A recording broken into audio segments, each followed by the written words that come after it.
Helen, okay. You right? Yep. Good afternoon. Welcome to today's meeting of the North Sydney Local Planning Panel. I would like to show my respect and acknowledge the traditional custodians of the land of elders past and present on which this meeting takes place. I'm the chair of today's meeting. My name is Grant Christmas. Today's panel comprises, to my far right, Ms Caroline Pidcock, who's an expert member. To my immediate right, Ms Jan Morell, who's an expert member today. And the community representative member is Mr Ken Robinson, who is to my left. Now, also present in the room are council officers who have assisted in briefing the panel in respect to the matters to be considered by the panel today.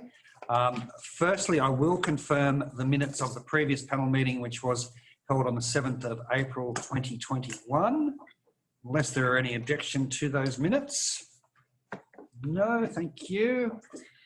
The matters today to be considered by the panel, there are 5 development applications, a modification application and a matter for which the panel has been asked to provide advice in respect to a planning proposal. So the matters that are before the panel today, there are 2 development applications for the property known as 13 Eden Street at North Sydney. The third application is an application to construct a dwelling at number 1B Pine Street at Camaray. We have an application to carry out alterations and additions to a heritage item at 37 Carr Street at Waverton.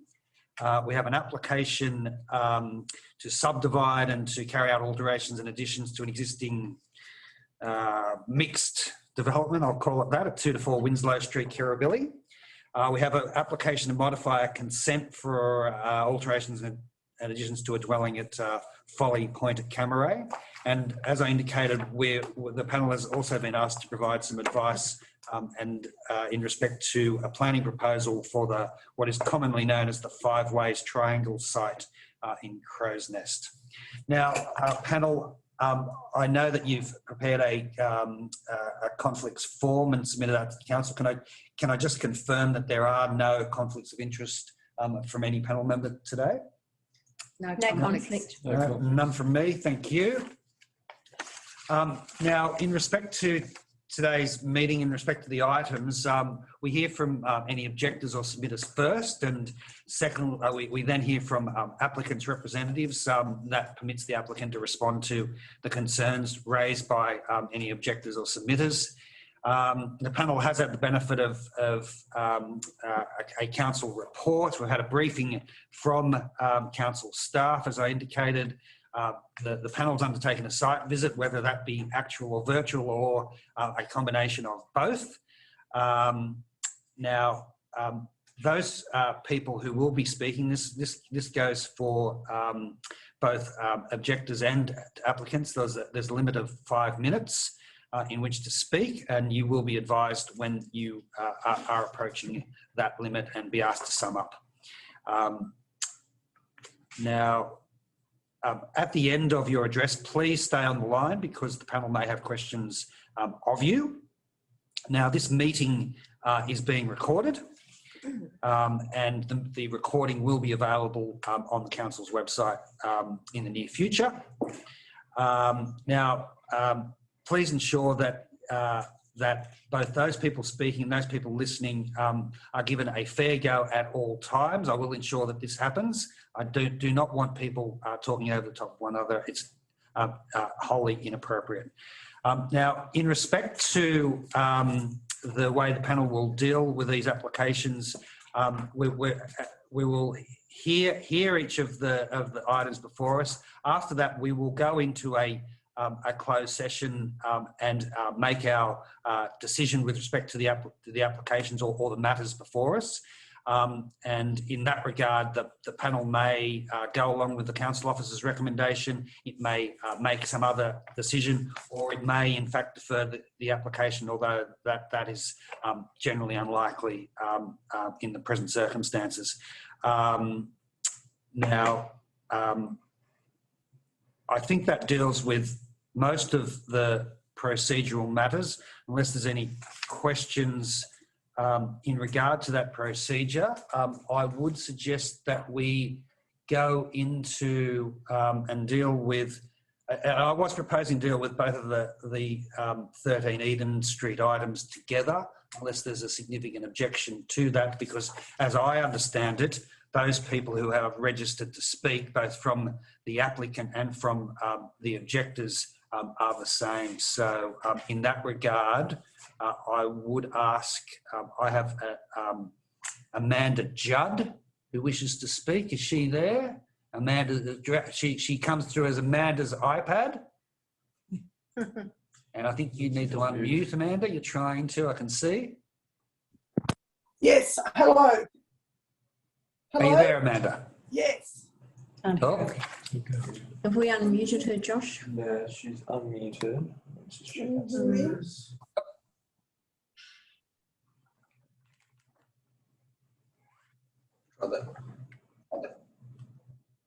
Hello?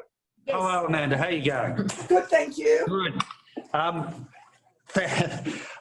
It's your turn to speak. I hope you heard my opening address. I did.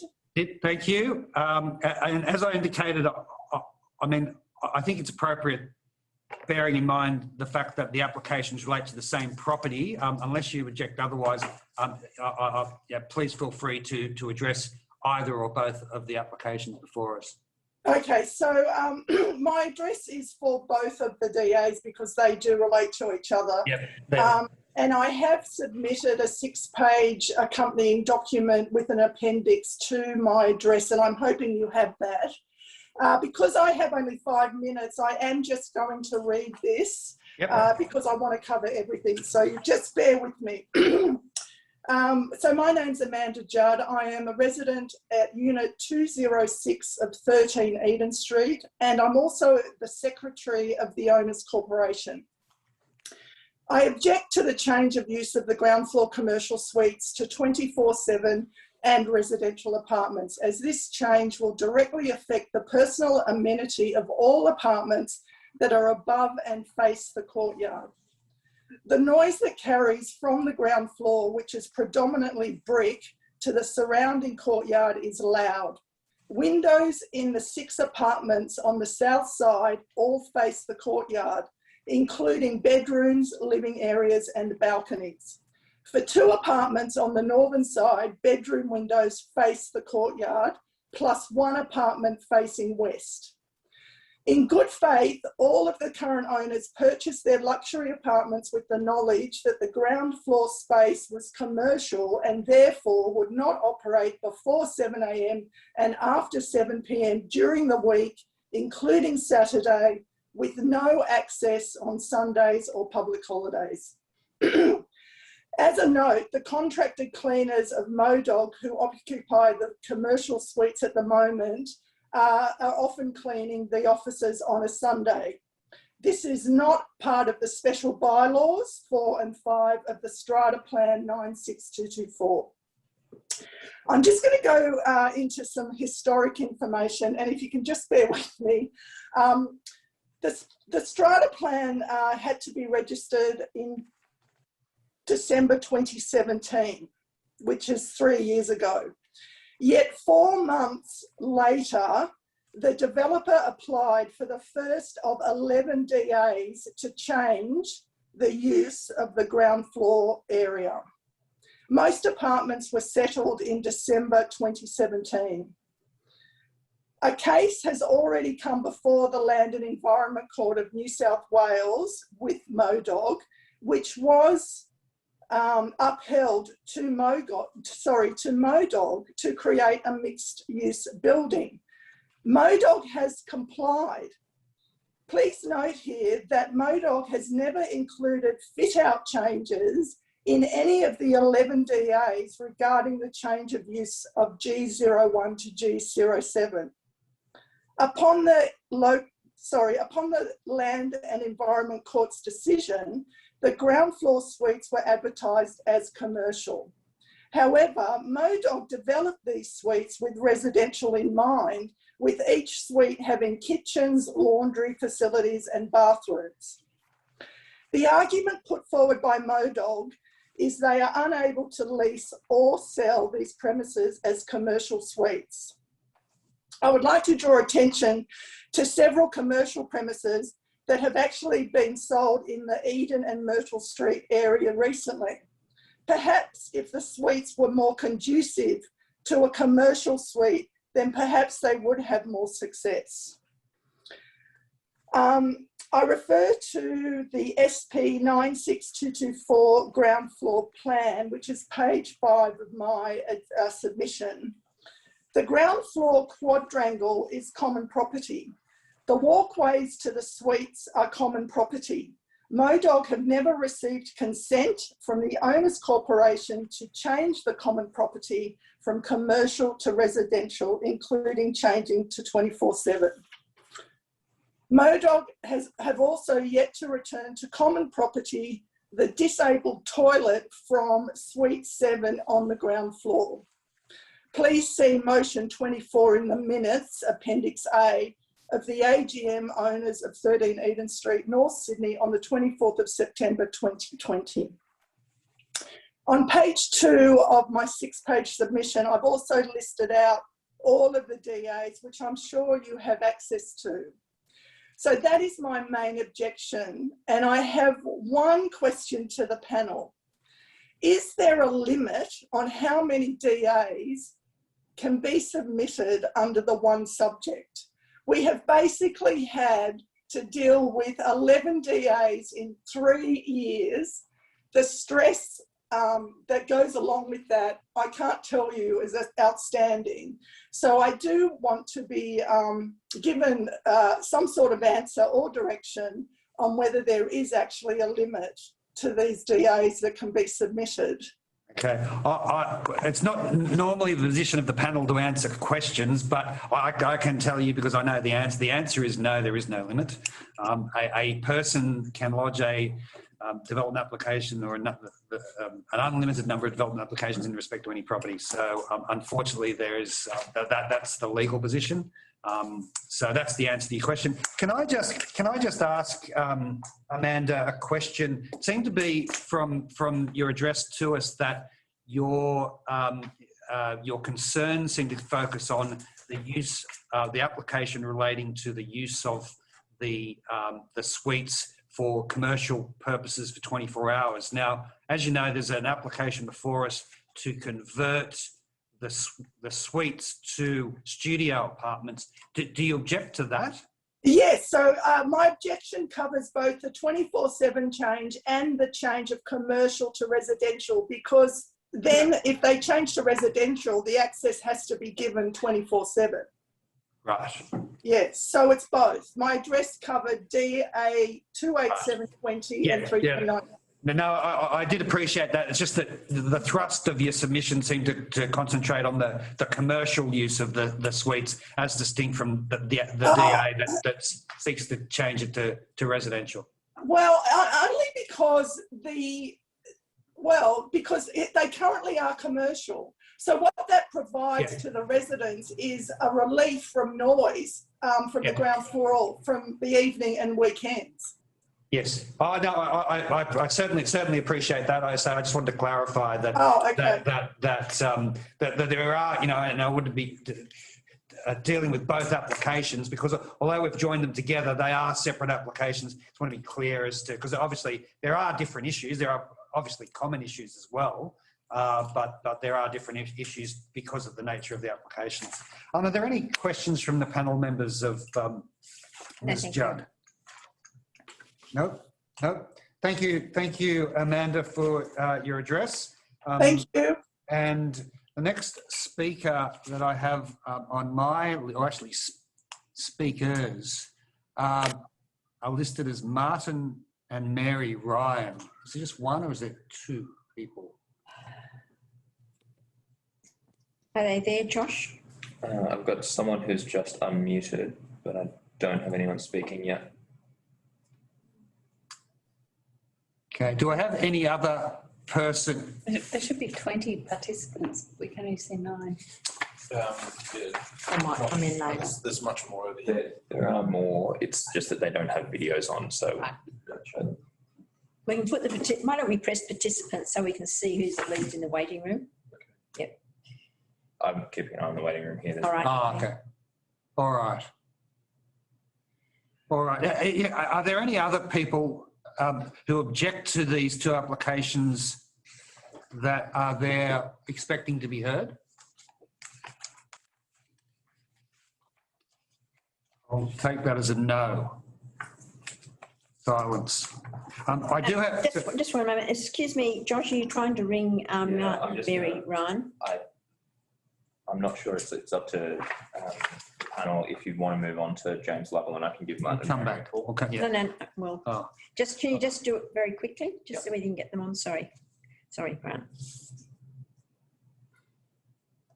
James Lovell is speaking for the Applicant.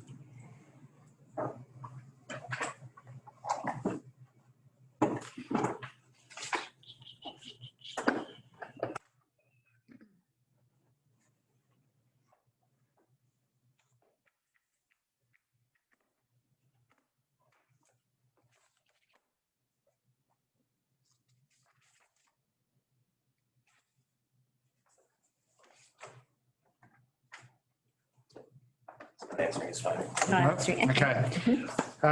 On that basis, James Lovell, I thought I saw your name. Yes, you're there. Mr. Lovell, you want to address us on behalf of the applicant? Yes, can you hear me okay? Yes, thank you. Thank you, Mr. Lovell. Please proceed. Okay, Chair and panel, thank you for the opportunity to address you. I think it's fair to say I'm probably facing a bit of an uphill battle in terms of the recommendation of the two reports. If I could just comment briefly on the history of the matter, and I think there's been a criticism, or there was a criticism made in terms of the number of applications that have been lodged.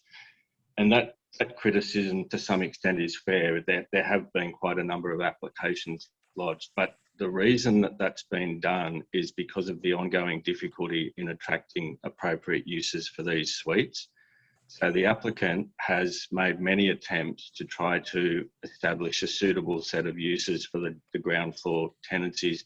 At the moment, they're occupied by their own businesses because that's really the only businesses at the moment that are suitable for these types of tenancies. So, as I said, there have been a lot of applications lodged, and I think that is reflective of the fact that it's been difficult for the applicant to attract tenants that can occupy these tenancies, and hence they've explored a number of options, a number of different scenarios that might make those tenancies suitable for a wider market.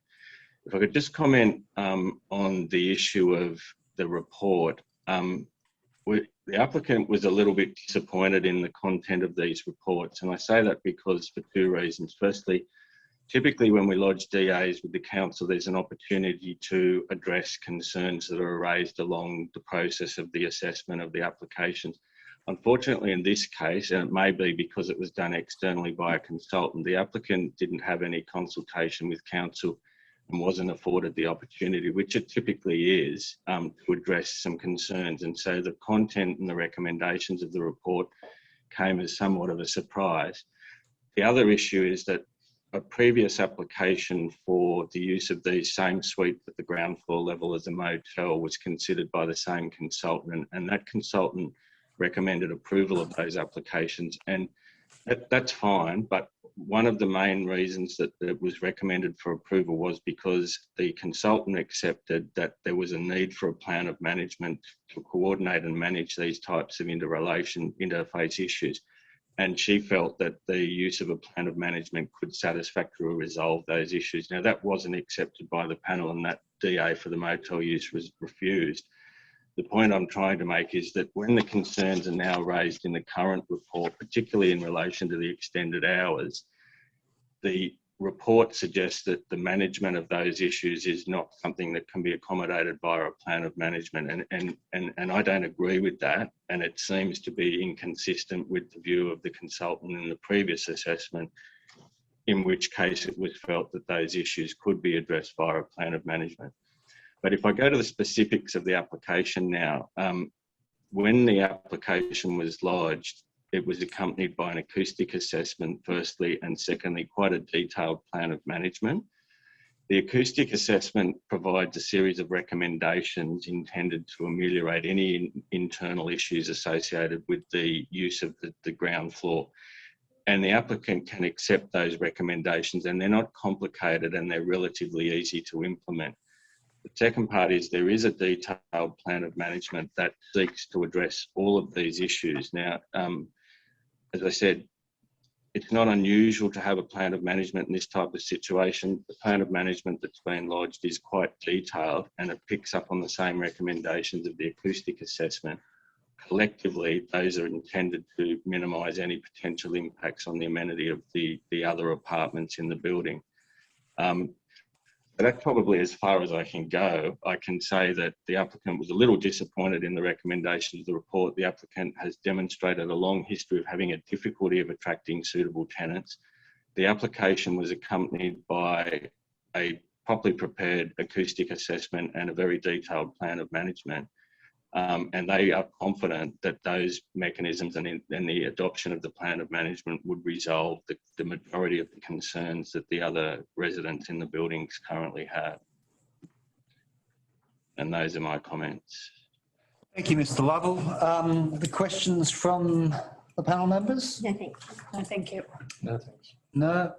I'll just make one observation, Mr. Lovell. Yes. It just seems to me that you've got a situation here, and I didn't go back to the site, but I saw it. I think the last time the matter was before the panel. I was on that panel, and I just distinctly do recall this building and its design, and I do recall there being it's an unusual design with the central courtyard.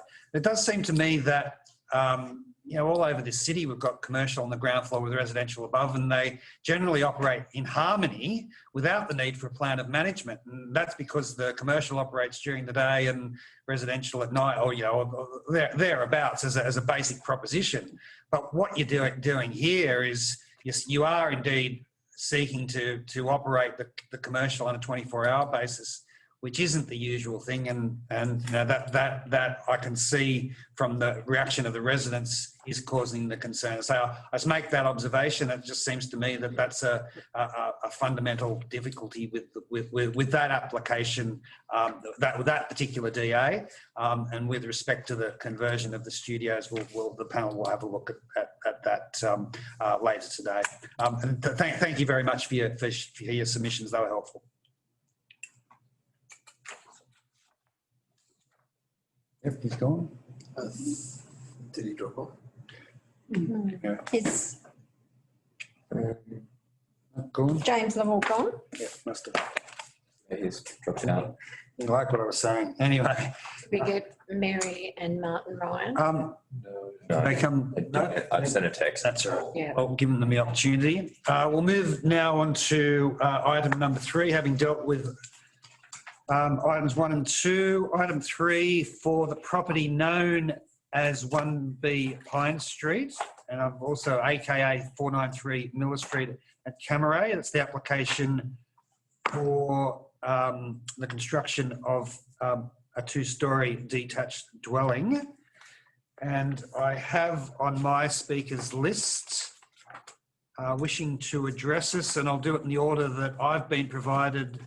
I have, pardon my pronunciation, Vartili Tyschenko. Probably pretty rough, Vitili, but is that close? Yeah, kind of. Can you hear me? You'll give me the benefit of the doubt. I appreciate that. You've It got was a maximum. It was a nice try. You've got a maximum of 5 minutes to address this. I understand you object to the application. Please tell us your concerns. Yeah, thank you for the opportunity to speak, and great to meet you all. So my name is Vitaly Tishenko, and I represent a property at 495 Miller Street. So I was one of the submitters of my objection to the current DA. So, just the history, I moved into the property at early 2018, and I didn't have an opportunity to provide my submission for the previous DA that was submitted in 2017, unfortunately, because there was a different owner that lived at that time. But given there is a new DA came through, and I was notified that I can actually can provide my comments because I was not really happy with the first DA in the first place, but I could not provide any comments because that period has lapsed. So I would really express my support to the, I would like to express my support to the report that Robin, the assessment officer of the council, has prepared for the board. I would like to fully support that, and I would really like to kind of raise the current shape and form of the design would heavily be shifted towards my property, resulting in privacy issues, in abuse issues, in some sort of overshading for my rooms on that side of the boundary, as well as would result in like a large bulk and scale, not really characteristics for this side of the street, and for the neighboring properties will be pretty much like also the look and feel of the overall street will be quite not say ugly, but will be quite different to all the surrounding properties. So yeah, I would fully support that proposal to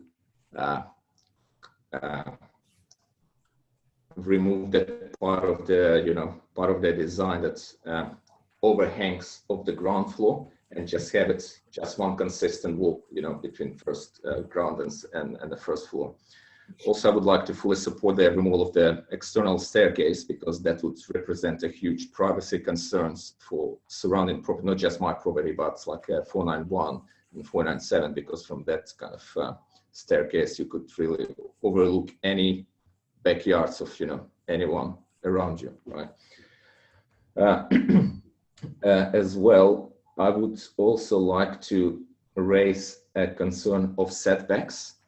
And I believe, because the previous day was also mentioned, that the original house obviously was built to some other standards back in the days when it was built 1920s. But currently, since I think there is no footprint of the original house anymore, so this should be compliant with, in my view, with the current regulations, which dictates to be 900 and 1.5 meters respectively for the ground and first floor.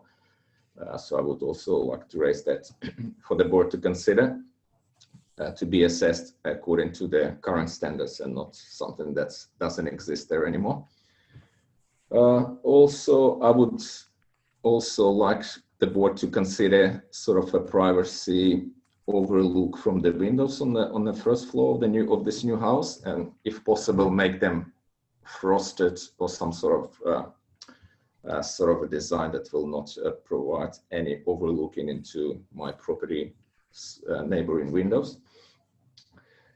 As well, I would like to mention that as an owner of my house, I would also like, if possible, to have a dilapidation report. I'm not sure if I pronounced that correctly.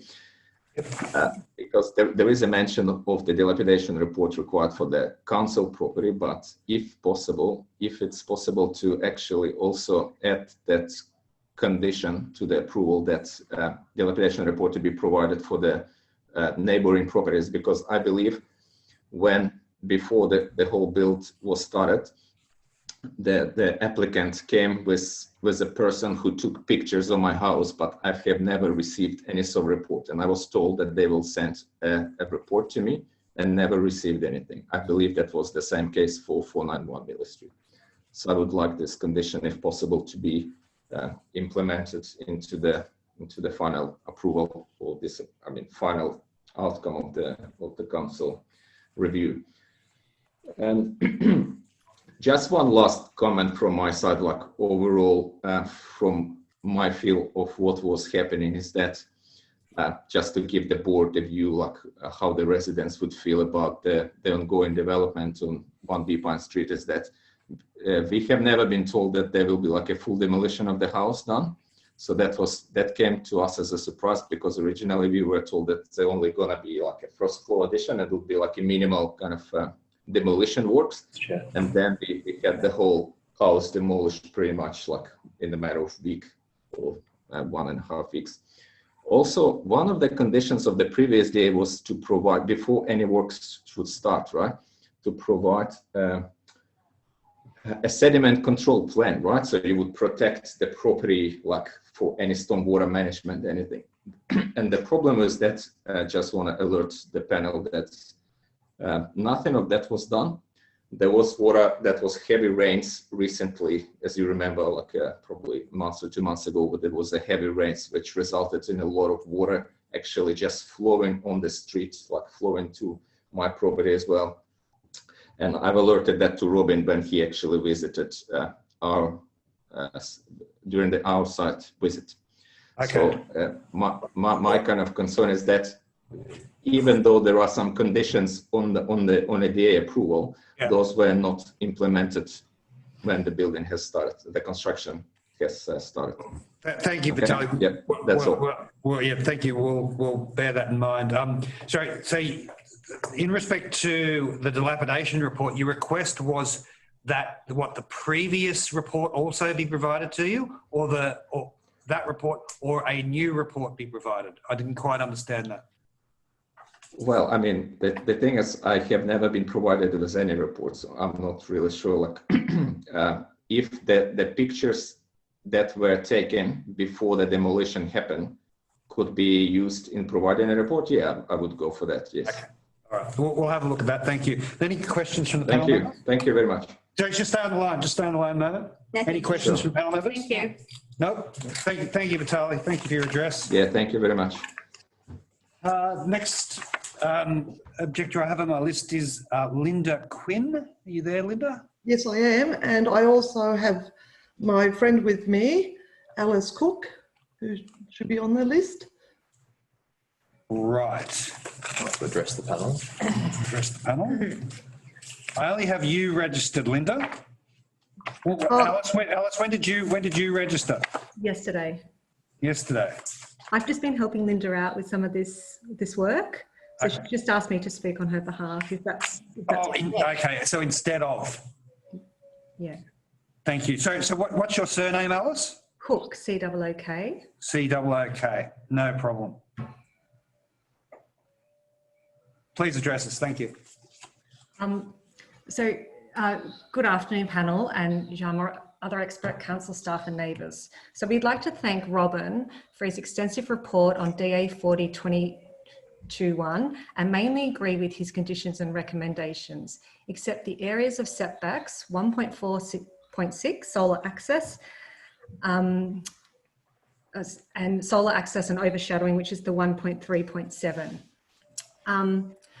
So two areas we're mainly concerned.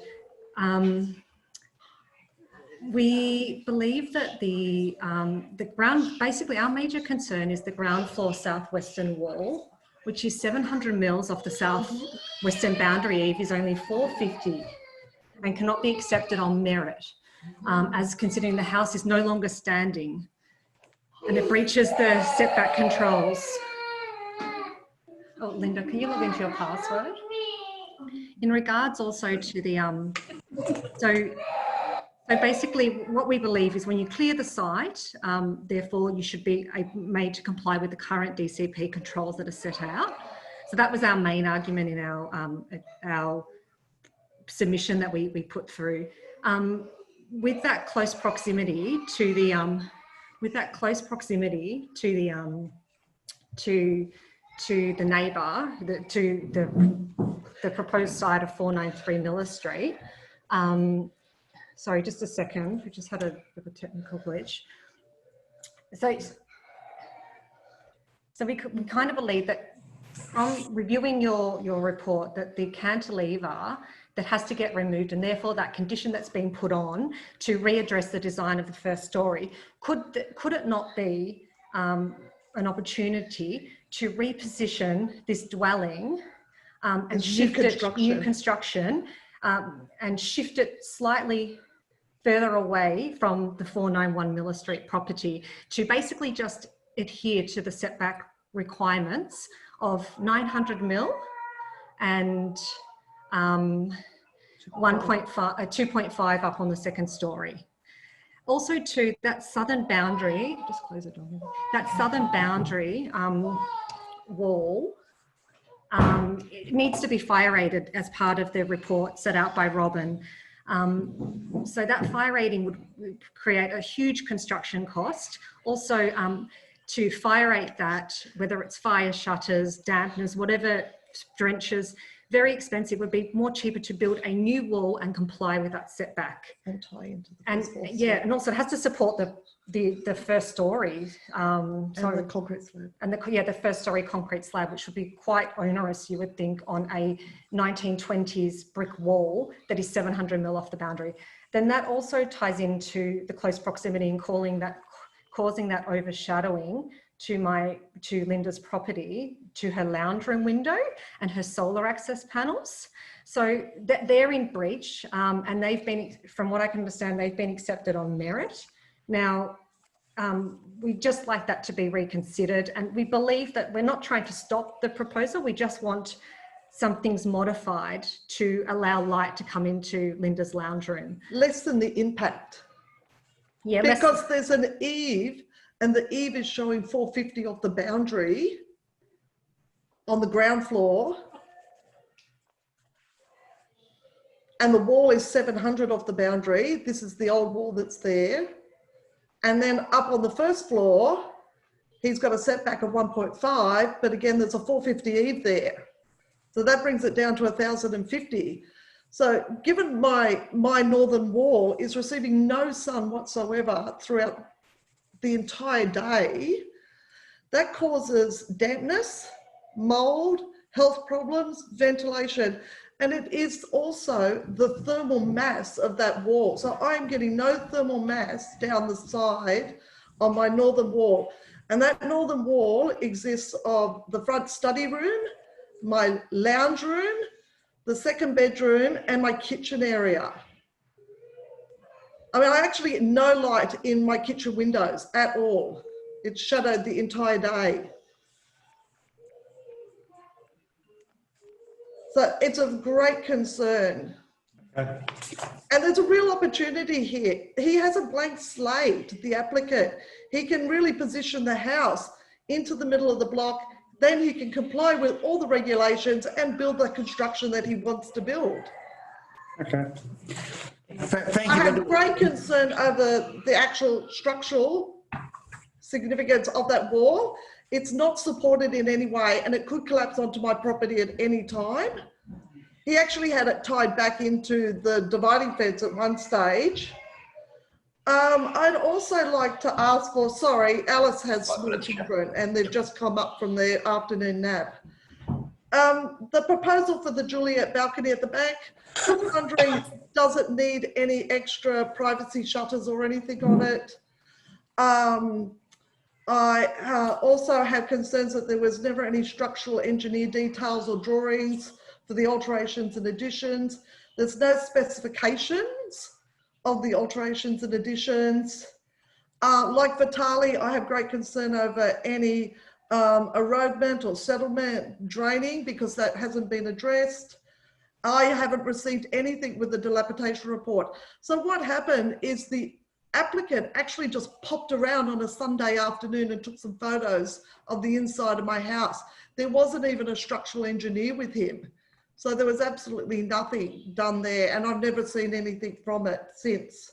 Okay, we'll have a look at that. I really do have the legal right to solar access and solar mass on my house. And he's got a blank slate because he knocked the house over. He demolished it. So he could really position his new construction more into the middle of the property. Yeah. We understand your submission. That's quite clear to us. Thank you. Yeah, thank you, Linda. Thank you, Alice. Sorry about that. Are there any questions from the panel members? No, thank you. Thank you. We will certainly consider all of those matters that you've addressed, and as you're well aware, most of them have been addressed in the council officer's report. I have an address from the applicant. Is it Raouf Sadar? Again, excuse my pronunciation. You there, Raouf?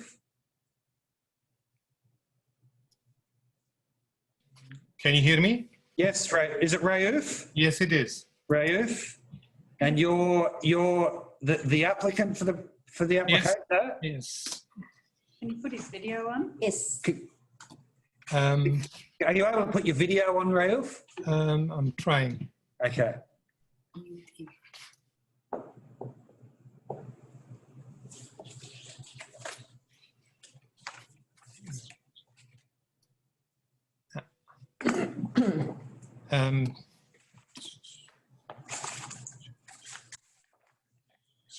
No, sorry, it's not working. Okay. So just to understand, so you, the applicant's Keung Lim Choi. So Yes. so what's your I think you got it. What? Oh no. She's my partner. Okay. Thank you, Raouf. Please proceed. Yeah. As I heard a lot of things, which is actually not factual. Right. First of all, the person went and took the photos is the structure engineer, not me. So we have the structure engineer. I did not go there. I just asked for permission, and they took it because that's part of his responsibility. Secondly, the wall they're complaining about is existing, and as the second floor go 1.5 away from that, the weight won't be on that wall. That wall would not be carrying the weight for the first floor. Regarding the windows on all sides is more above 1.8. So for privacy for the neighbors, we don't have low windows. We have a high windows above 1.8 to allow the light as required by law, which is 10% for the rooms. Her lounge area or sitting area is nothing to do with my side. It's not on that. It's on the garden side, on the east side. So the one actually, her rooms is kitchen and the other rooms in there. So there's nothing to do with her lounge and light to that room. As we applied for shadow, it shows where the shadows and the plans in the application. So we took that in consideration. We are below the height required for that for the roof. And regarding the size of the rooms and whatever it is, I don't think this should be anything. We complying. If there's any issue with views or whatever, we're happy to put mature plants or trees. If there's any issue on the northeast side with the privacy, we're happy to put screens in there. Regarding the fire rated walls, it's a double brick wall, so it is fire rated. The windows will be added in as a fire rated windows for the south side. So none of that. Secondly, that she does not at the moment have solar. So if she's thinking about having a solar, she should have done it. But if she hasn't done it, she want to do it, we have to look at it. But it's still, the height of the building is lower than what's required. All the distance from the neighbors on the northeast side is 1.5 from there. If there's any area which is not, I'm happy to adjust that. But the whole thing is complying with what is required, 901.5. The wall is existed, the one was left there when we started underpinning these walls is not going to fall. We underpin it, but as we were underpinning all that, it wasn't reasonable to underpin the whole old building because it's 100 years old. And we found out it's crumbling and would not be safe to do it. As the structural engineer advised and the builder advised, I made a mistake without going back to that council. They said it's not going to be safe. So I made the mistake of saying, yes, go ahead, without noticing that I'm not supposed to demolish it. It's not a heritage building. There is a new buildings in front of us, or apartments. There is on the north side, there's apartments. So the size doesn't really, the complaint about the size of it is not accurate, because all around us now is we only the 4 houses left with no units on the main street. So I don't know the situation there, but we try to do as much as possible with the light and green and solar for the house. I don't see any of the objections reasonable, but I'm happy to sit down and see which area that they feel it is sort of maybe it's not clear for them, it's not going to affect them.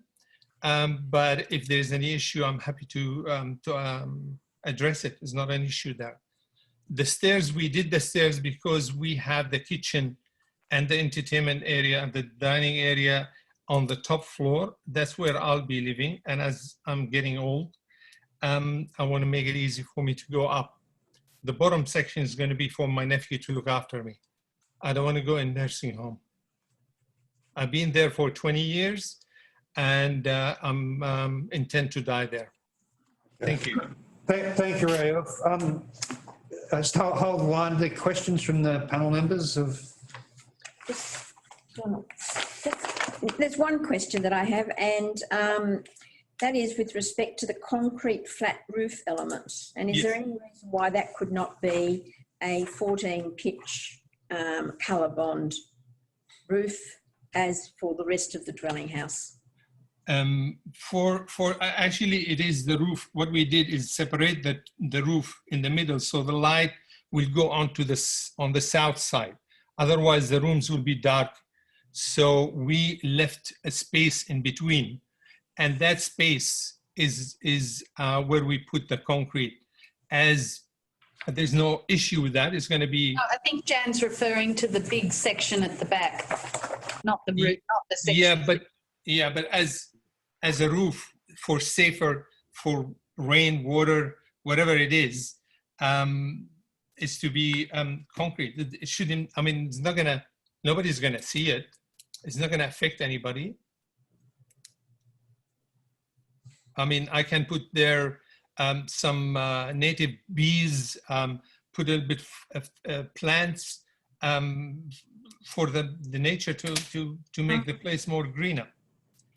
But I don't think that should be an issue, what material I use. It's about whether you're going to use it for something other than a roof. There's no access to it.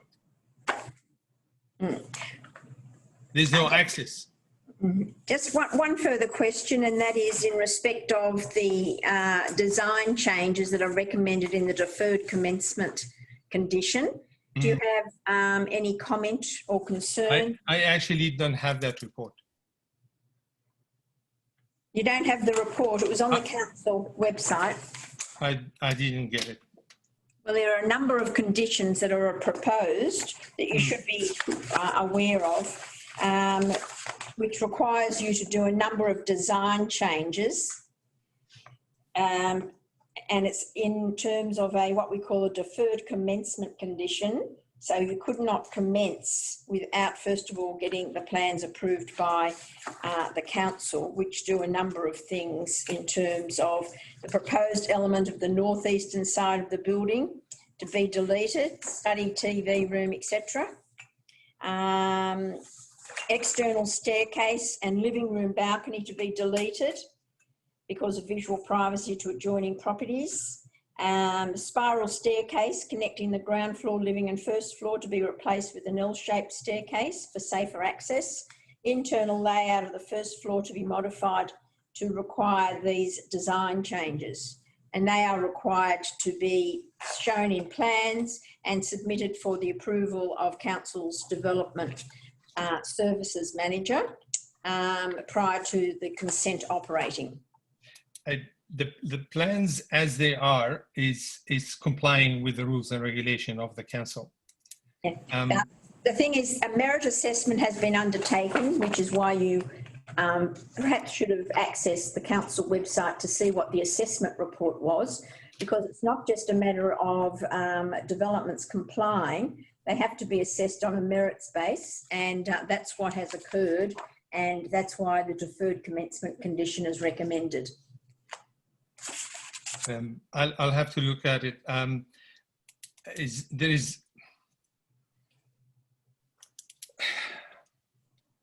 Yeah, I can't answer you now, but I'll have a look at it. I just wanted to raise it to see whether you were aware of it and if you had any comments. No, I'm not aware of it, but my comment would be that the DA was approved before and it's the same plans was submitted.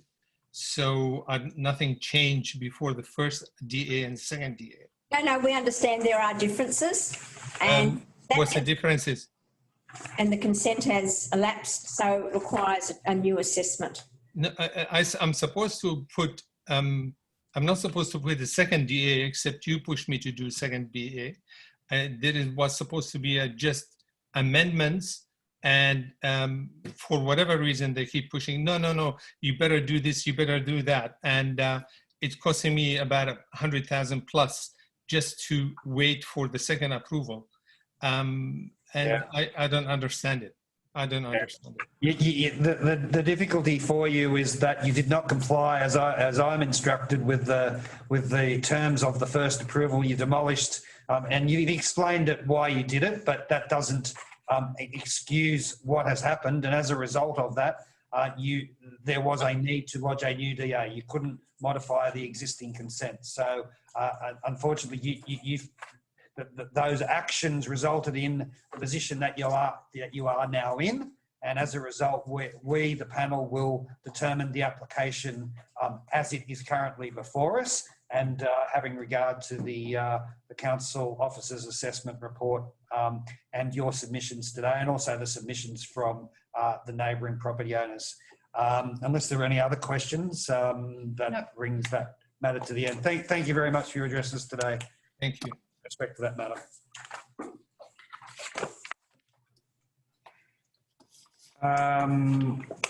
Can we skip 37 Carr Street because there's no one addressing this? Is that right? Or there is someone addressing this? Well, we have 37 Carr Street. We've got someone. The architects. Is that only if we've got questions, or do we have questions for the applicants? Can I just say we need to, isn't it at this point we need to close the public meeting? Yeah. Everybody goes into the waiting room and then okay. Speak. Right. Okay. Okay. For administrative reasons, I'm going to close the public meeting at this point, and we'll put everyone into the waiting room, and we will continue with the remaining items on the agenda. No one from 37 Carr Street. Sam? I have the architects. Yeah, the architects. Are they here? Yeah, they're in. There's a list of 3 submitters. We have this here. Okay. Yeah, but they're just the people who made submissions. Right. The list I've got is that the only people registered to speak are the architects. Okay. Are they on the line? They're here. Just give me 2 moments and I'll bring them up. We're still putting people in the waiting room. No, you're right. Thanks. Who's that room? 10. Laughing bunch. Very serious. Looking for hell yeah. Relevant. Somebody. Okay, so this is 37 Carr Street. The architects are joining us now.